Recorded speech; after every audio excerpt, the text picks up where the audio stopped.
Este caso está atravesado por cuestiones extremadamente complejas y de una gravedad profunda. En las últimas horas el público ha sido testigo de la primera comparecencia judicial del hijo de Rob Reiner desde que fue acusado del asesinato de sus padres.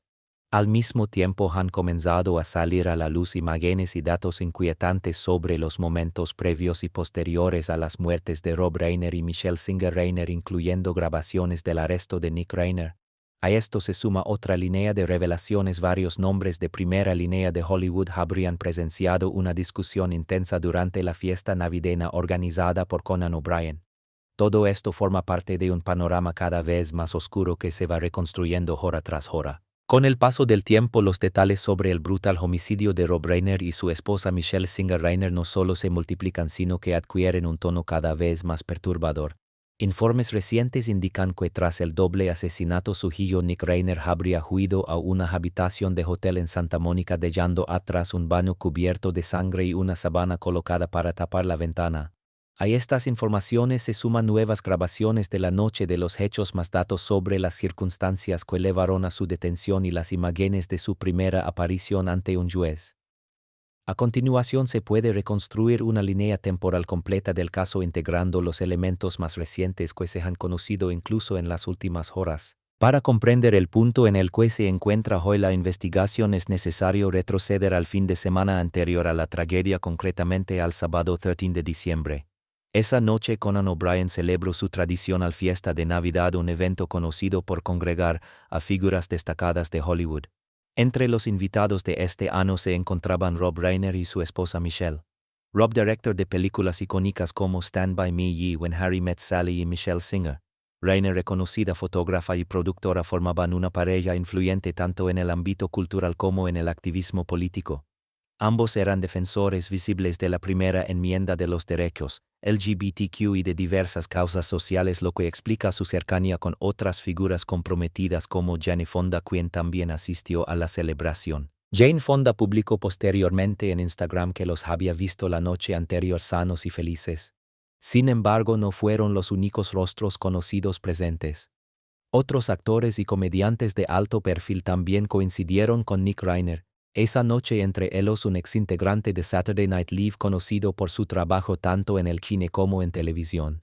Según varios reportes, este invitado buscaba mantener un perfil bajo durante la velada y evitar ser reconocido, ya que se encontraba inmerso en una conversación privada. De acuerdo con información publicada por The Hollywood Reporter, Nick Reiner no figuraba originalmente en la lista de invitados a la fiesta de Conan O'Brien. Sus padres sí estaban incluidos, pero Nick había quedado fuera. Ante esa situación, Rob y Michelle solicitaron permiso para llevarlo con ellos y Conan aceptó.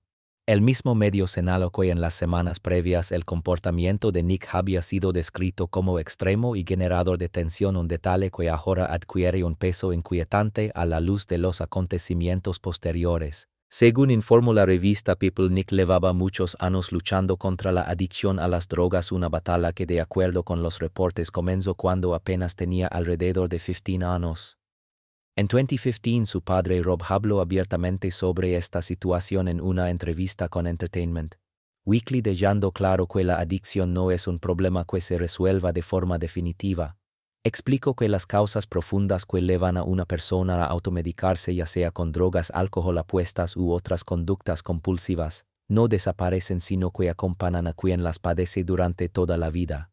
Con el apoyo adecuado, decía Rob, es posible aprender a manejarlas, pero nunca se trata de una historia con un final perfectamente feliz. La vida continúa con desafíos constantes que deben afrontarse día tras día. La misma publicación detalló que Nick entró y salió de centros de rehabilitación durante años, acumulando un total de 18 internamientos a lo largo de aproximadamente una década. En ese contexto, en 2015 coescribió la película Being Charlie, inspirada directamente en su experiencia personal con la adicción. Rob Reiner dirigió el filme y durante la gira promocional habló con franqueza sobre la desesperación que sienten muchos padres cuando ven a un hijo atrapado en ese tipo de espiral. Comparo la situación con ver a un niño correr hacia una calle transitada. El instinto inmediato es sujetarlo antes de que ocurra una tragedia. Rob reconoció que en su intento por protegerlo siguió al pie de la letra las indicaciones de profesionales, aunque con el tiempo llegó a la conclusión de que quizá habría debido confiar más en su intuición como padre, pues nadie conoce mejor a un hijo que quienes lo han criado. De acuerdo con distintos informes en las semanas previas al asesinato, tanto Rob como Michelle tenían la sensación de que algo no iba bien con Nick. TMZ señaló que Michelle había confesado a personas cercanas que se sentía agotada y que había intentado de todo para ayudar a su hijo con sus problemas de consumo y salud mental. Por su parte, The Hollywood Reporter indicó que antes de la tragedia, Nick residía en la casa de invitados de sus padres junto a la vivienda principal en West Hollywood, en la zona de Brentwood. Incluso antes de que esa casa se convirtiera en escenario de un crimen, Rob y Michelle dudaban en dejar a Nick solo durante periodos prolongados. Por esa razón decidieron llevarlo con ellos a la fiesta navideña de Conan O'Brien el sábado anterior a los hechos. Fue en ese evento donde Nick se cruzó con Bill Hader. Según varias fuentes, Bill se encontraba manteniendo una conversación privada cuando Nick se incorporó de manera abrupta. Bill de forma calmada habría respondido que se trataba de una charla personal y agradeció la comprensión. Aún así, Nick supuestamente se quedó mirándolo fijamente durante un tiempo incómodo. Un testigo citó a People afirmando que Nick estaba alterando a muchos asistentes, comportándose de manera errática y preguntando insistentemente a la gente si eran famosos. Un amigo de la familia y un vecino relataron algo similar al New York Post, señalando que en la fiesta hubo una discusión y que Rob comentó a otros invitados que temía por el estado mental de su hijo y sentía que estaba empeorando. Ese mismo vecino aseguró que Nick había dejado las drogas tras años de adicción a opiáceos y heroína, pero que recientemente la familia sospechaba que había recaído. Otro residente de la zona explicó al mismo medio que los padres insistían en que Nick buscara ayuda en un centro especializado mientras que él prefería recibir tratamiento desde casa, una diferencia que según dijo había generado discusiones durante años.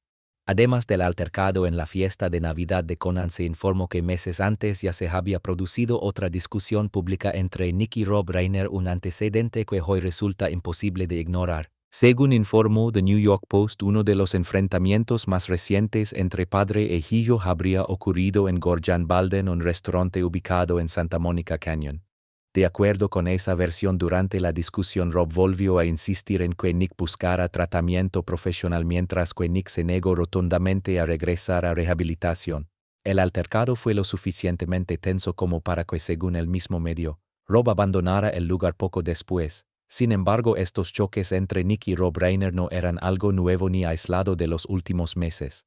Su historia de conflictos venía arrastrándose desde mucho tiempo atrás. De hecho, al remontarse a 2015 durante el rodaje de Being Charlie, un doble de acción que trabajó en la película, declaró a Page Six que presenció una fuerte pelea en el set.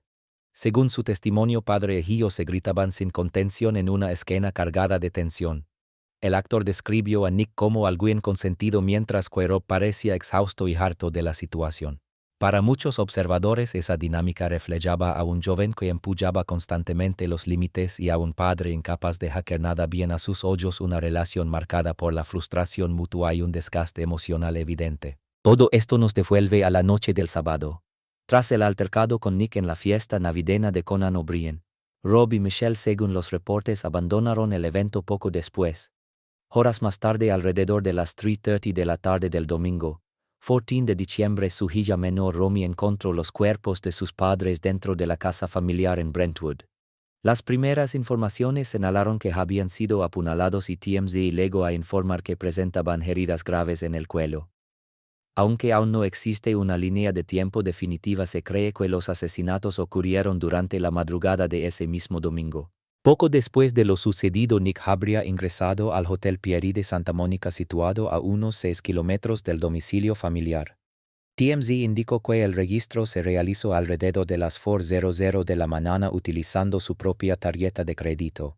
Testigos del hotel afirmaron que Nick parecía alterado fuera de sí, aunque no mostraba señales visibles de haber participado en una pelea física. No había moretones, cortes ni sangre en su cuerpo.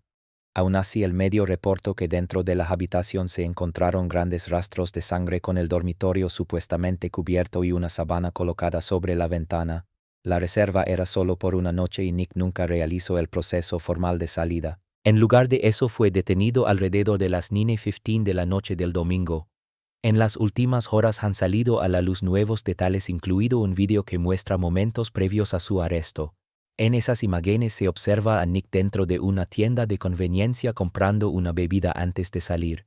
Minutos más tarde fue localizado y arrestado en el área de Exposition Park, cerca del centro de Los Ángeles, y del campus de la Universidad del Sur de California. Las grabaciones confirman que la detención ocurrió poco después de las 9 de la noche. Las autoridades explicaron que Nick fue abordado por los agentes en un espacio público y arrestado sin incidentes. No intentó huir, no mostró resistencia ni dio señales de confrontación. Fue puesto bajo custodia de manera tranquila y trasladado posteriormente a las instalaciones policiales. Esa misma noche quedó formalmente detenido en la cárcel. Al día siguiente, el fiscal del condado de Los Ángeles, Nathan Hochman, anunció oficialmente los cargos en su contra. Informó que la fiscalía presentaría 2 cargos de asesinato en primer grado por la muerte de sus padres, Rob Reiner y Michelle Singer Reiner, con la circunstancia especial de múltiples homicidios. Además, se le imputa el uso personal de un arma peligrosa y letal, específicamente un cuchillo. Estos cargos conllevan una posible condena máxima de cadena perpetua sin libertad condicional o incluso la pena de muerte, aunque en ese momento no se había tomado una decisión sobre solicitar esta última. Todo esto desembocó en la primera comparecencia judicial de Nick Reiner, celebrada la mañana siguiente. Su abogado defensor Alan Jackson estuvo presente en la audiencia, al igual que Nick, quien permaneció bajo custodia y no fue mostrado en cámara. Jackson se presentó ante el juez en representación de su cliente, confirmando que Nick se encontraba en el tribunal bajo detención, marcando así el inicio formal de un proceso judicial que ya se perfila como uno de los casos más impactantes y complejos del momento. Casi de inmediato antes de que el proceso judicial avanzara en lo más mínimo, el abogado defensor Alan Jackson solicitó formalmente una prórroga. Su petición fue clara: no quería que la lectura de cargos se realizara en ese momento y pidió que se aplazara hasta el 7 de enero. Argumentó ante el juez que era demasiado pronto para proceder, explicando que ella había coordinado la solicitud con la oficina del fiscal y que esa fecha resultaba adecuada para todas las partes siempre que el tribunal lo autorizara. El juez respondió planteando directamente la cuestión al acusado, recordándole que tenía un derecho constitucional y legal a una imputación rápida. Le explicó que dado que su abogado solicitaba posponer la audiencia hasta el 7 de enero de 2026, debía renunciar expresamente a ese derecho para que el aplazamiento fuera válido.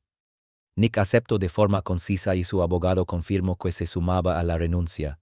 Con ello, el tribunal determinó que el acusado había hecho una renuncia consciente e informada a su derecho a una imputación rápida, fijando oficialmente la fecha del 7 de enero de 2026 para la lectura de cargos en ese mismo juzgado y ordenando que el acusado continuara detenido sin derecho a fianza. Así concluyó la jornada en términos procesales. No se presentó ninguna declaración de culpabilidad, ni siquiera se mostró a Nick Reiner en la sala, aunque se confirmó que estaba presente. Fuera del tribunal, Alan Jackson atendió brevemente a los medios manteniendo un tono sobrio y contenido. Señaló que se trataba de una tragedia devastadora para la familia Reiner y expresó su solidaridad con todos sus miembros. Subrayó que el caso implicaba cuestiones extremadamente complejas y delicadas que debían analizarse con profundidad y cautela.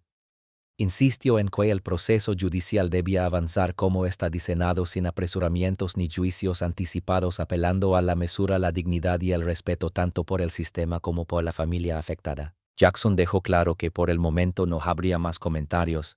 Reiteró que lo único ocurrido ese día había sido un aplazamiento técnico de la imputación y que el siguiente paso sería la audiencia programada para el 7 de enero.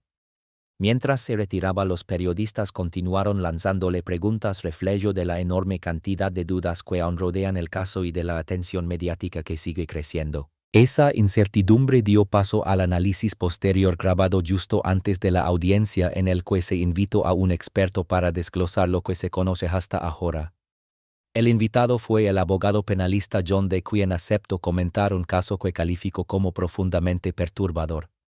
Al ser consultado sobre la decisión de la Fiscalía de presentar cargos por asesinato en primer grado, Day explicó que esa determinación se basa necesariamente en información y pruebas concretas que poseen las fuerzas del orden.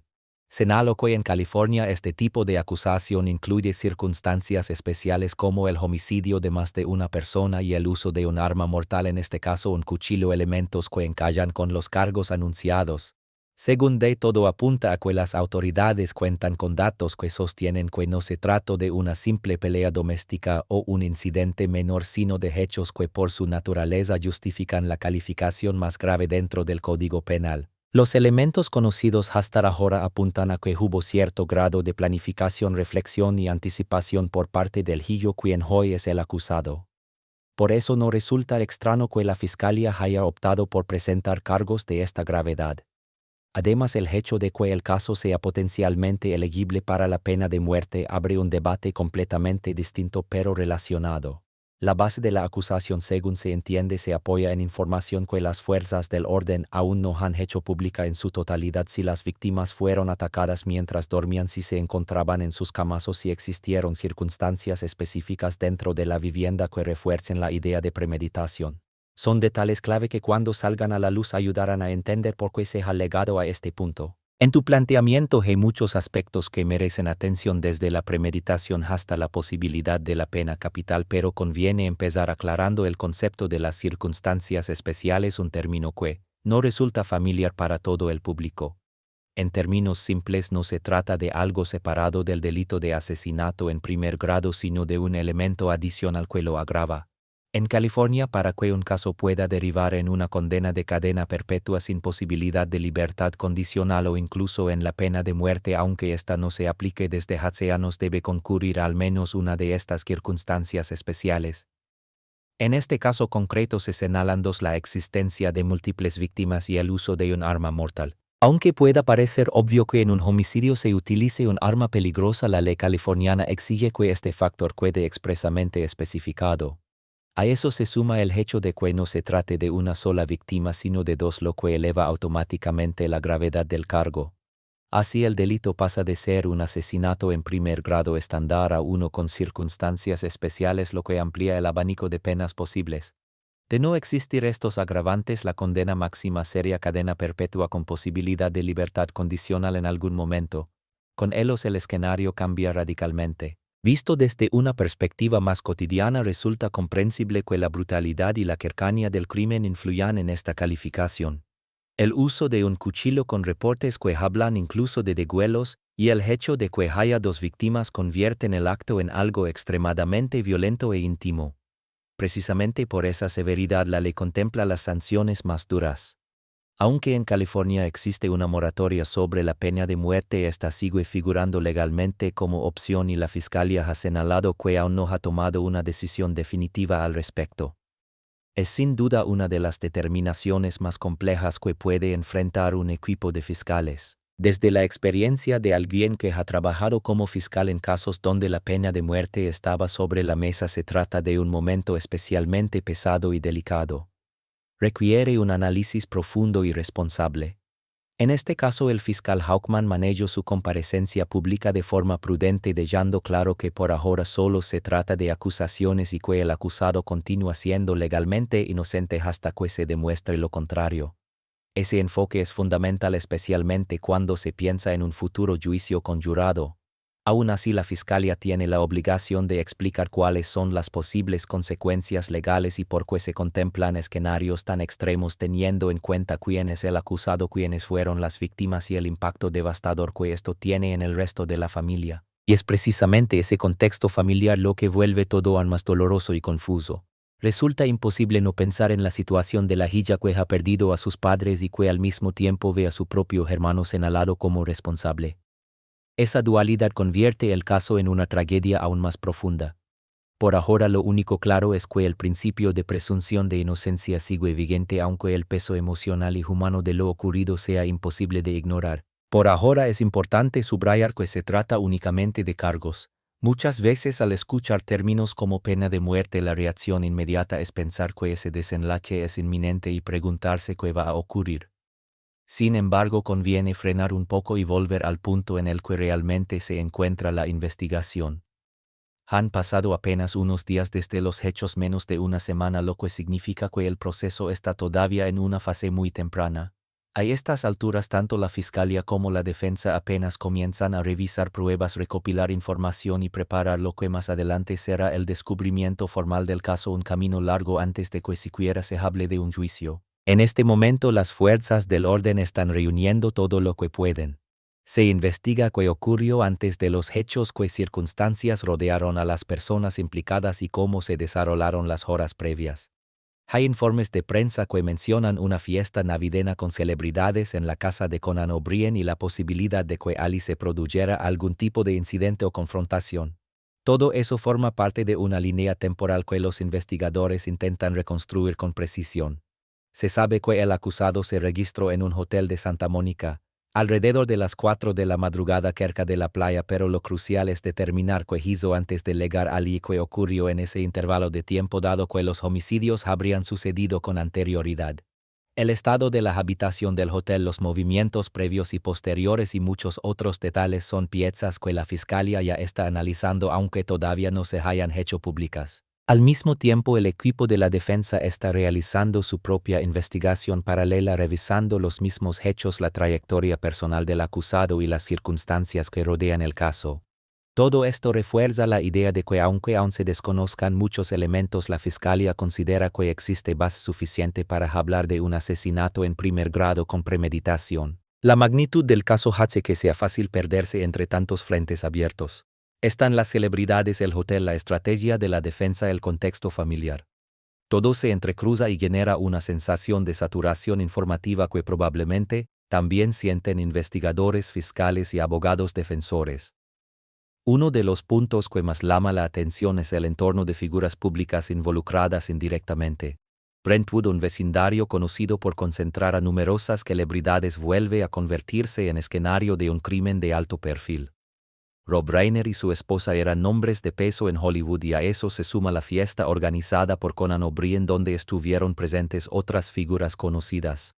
En las últimas horas han surgido informaciones sobre un posible altercado en el que habría participado Bill Maher y se ha mencionado también la presencia de Jane Fonda. Todo esto plantea la posibilidad de que algunos asistentes a esa reunión deban hablar con los investigadores y eventualmente comparecer como testigos si el caso llega a juicio. Lo más probable es que cualquier persona que haya tenido contacto directo con el acusado o haya observado su comportamiento en esa fiesta sea entrevistada por las autoridades y considerada potencial testigo.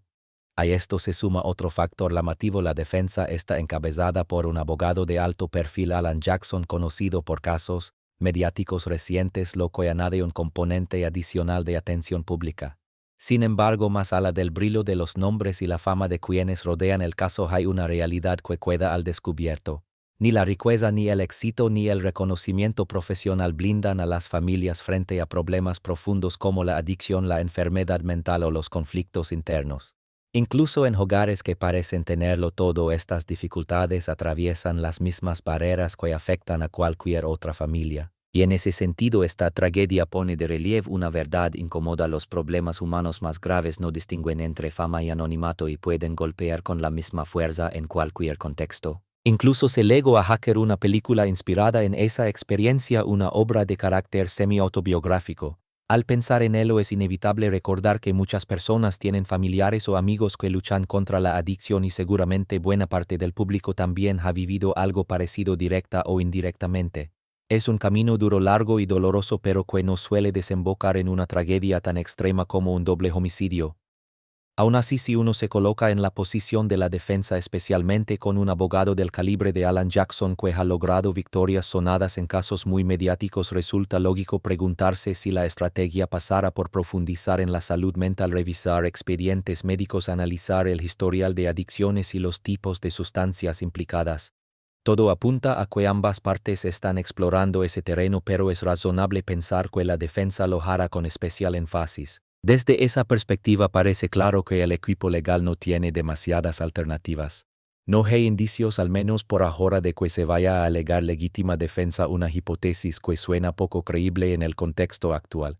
Así que al representar a este joven, la defensa necesita reconstruir de forma exhaustiva su historia personal, su estado psicológico, su relación con las drogas, los episodios previos que puedan aportar contexto. Aunque muchos de estos datos todavía no han sido confirmados oficialmente por fiscales, jueces o documentos judiciales, existe suficiente información coincidente como para entender que se trataba de una vida marcada por serias dificultades. Por supuesto, muchas personas cargan con pasados complicados y no por ello cometen actos tan atroces como asesinar a sus propios padres, lo que deja claro que aquí hay un elemento fuera de lo común. Precisamente por eso, analizar si existe un componente de enfermedad mental o un patrón grave de abuso de sustancias resulta casi obligatorio. Nada de esto ocurre de manera aislada. Algo tuvo que empujar a este hombre desde una aparente normalidad social, incluso asistiendo a una fiesta con celebridades, hasta un acto de violencia tan brutal contra unos padres que, según todos los testimonios, parecían atentos, presentes y profundamente comprometidos con ayudarlo. Todo ese esfuerzo, sin embargo, no fue suficiente. Para quienes cubren crónica criminal de forma habitual, el contacto constante con homicidios y tragedias suele generar cierto grado de insensibilización. Sin embargo, este caso ha resultado especialmente perturbador incluso para profesionales acostumbrados a narrar violencia a diario. Más allá de la notoriedad pública de la familia, el núcleo de la historia es devastador por sí mismo. La acusación de matar a los propios padres de una manera particularmente cruel. Esa dimensión humana obliga a mirar con más detenimiento la salud mental del acusado y a preguntarse incluso si está en condiciones de comprender plenamente el proceso judicial en su contra. Es un aspecto que con toda probabilidad tanto la Fiscalía como la defensa están evaluando en este momento. A esto se suma la información reciente sobre lo ocurrido después de los hechos. Existen reportes que indican que tras el crimen el acusado se alojó en un hotel donde al día siguiente el personal habría encontrado rastros de sangre en el baño y una sábana colocada para cubrir la ventana. Esos detalles no solo serán analizados desde el punto de vista forense, sino que también plantean preguntas inevitables sobre la intención. ¿Fue un intento de ocultar pruebas, de aislarse, de evitar miradas externas o incluso de bloquear la luz? Aunque todavía no se puede hablar de conclusiones definitivas, estos elementos refuerzan la complejidad del caso y anticipan un largo proceso de análisis en el que cada gesto, cada decisión posterior a los hechos será examinada con lupa. Todo esto tendrá que ser analizado con extremo cuidado tanto por la Fiscalía como por el equipo de la defensa, que enfrenta una tarea particularmente compleja. Aunque la gravedad de las acusaciones es enorme, no hay que olvidar que el acusado sigue siendo legalmente inocente y tiene derecho a la mejor defensa posible. En ese sentido, contar con un abogado como Alan Jackson, conocido por su trayectoria sólida y su estilo combativo, garantiza que cada detalle será revisado a fondo. No dejará ningún aspecto sin explorar, desde los hechos más evidentes hasta los matices menos visibles. El ejemplo del hotel es clave. Habrá que esclarecer qué ocurrió exactamente allí, qué significado tienen los rastros de sangre, cuál era el estado real de la habitación y qué tipo de pruebas podrían haberse generado en ese espacio. A esto se suma un elemento llamativo: el lugar de la detención. Tras abandonar Santa Mónica, el acusado fue arrestado en la zona de Exposition Park, cerca del campus de la Universidad del Sur de California, a varios kilómetros del escenario inicial. Ese desplazamiento abre nuevas preguntas sobre sus movimientos, posibles evidencias dejadas en el camino y el estado mental en el que se encontraba mientras se desplazaba por la ciudad. En este punto, el trabajo policial básico, seguimiento de trayectorias, recolección de pruebas físicas, reconstrucción de tiempos, resulta esencial y continúa desarrollándose de manera intensa. Pero al mismo tiempo, la defensa está obligada a realizar su propia investigación paralela, revisando cada dato y cuestionando cada conclusión. Lo cierto es que aún sabemos muy poco. Lo único indiscutible es que se trata de una tragedia devastadora. Es comprensible que este caso quite el sueño a quienes lo siguen de cerca, porque incluso dejando de lado el factor de la fama, el horror de lo ocurrido resulta difícil de asimilar. Se trata de un hecho que por su naturaleza conmociona a cualquiera que se detenga a reflexionar sobre él. Este caso ha impactado profundamente no solo a los analistas y periodistas, sino también al público en general. Una idea que empieza a rondar con fuerza es la de una posible conciencia de culpa. El hecho de que el acusado se haya refugiado en un hotel, se haya alejado del lugar del crimen y haya continuado moviéndose por distintos puntos de la ciudad podría ser interpretado por los fiscales bajo esa óptica. Sin embargo, todavía hay enormes interrogantes sin respuesta. ¿Cuál fue el verdadero motivo detrás de los hechos? Existía un conflicto grave relacionado con la insistencia de sus padres para que regresara a rehabilitación, algo que él rechazaba. Estas preguntas son centrales y aunque hoy no puedan resolverse, marcarán el rumbo de la investigación en las próximas etapas. Mirando hacia adelante, todo apunta a que el proceso judicial será largo, meticuloso y extremadamente disputado. Se espera una defensa agresiva y muy bien estructurada, encabezada por un abogado experimentado frente a un equipo de fiscales igualmente capacitado y con un historial notable en casos de alto perfil. No será un enfrentamiento desigual, ambos lados cuentan con recursos, experiencia y determinación.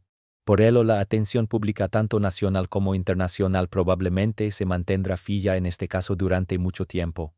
La combinación de elementos es poderosa: figuras conocidas, un crimen brutal, un vecindario emblemático, una fiesta de celebridades como telón de fondo y en el centro de todo una tragedia familiar que recuerda que ni la riqueza ni el reconocimiento protegen a nadie de los conflictos más dolorosos. Las comparaciones con otros juicios históricos ya comienzan a surgir, impulsadas por similitudes inquietantes: un crimen violento, un entorno famoso y una ciudad que ya ha sido escenario de procesos judiciales que marcaron época.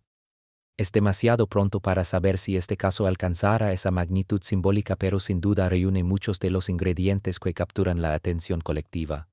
Por ahora solo queda reconocer la profundidad de la tragedia y prepararse para un proceso que, más allá de titulares y especulaciones, exigirá tiempo, rigor y sensibilidad.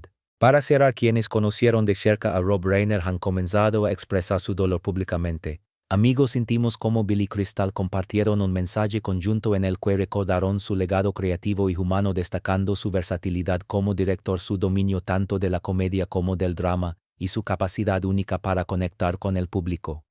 Subrayaron su oído excepcional para el ritmo del diálogo, su elegancia al construir tensión dramática, y el encanto con el que lograba que generaciones enteras confiaran en su mirada artística.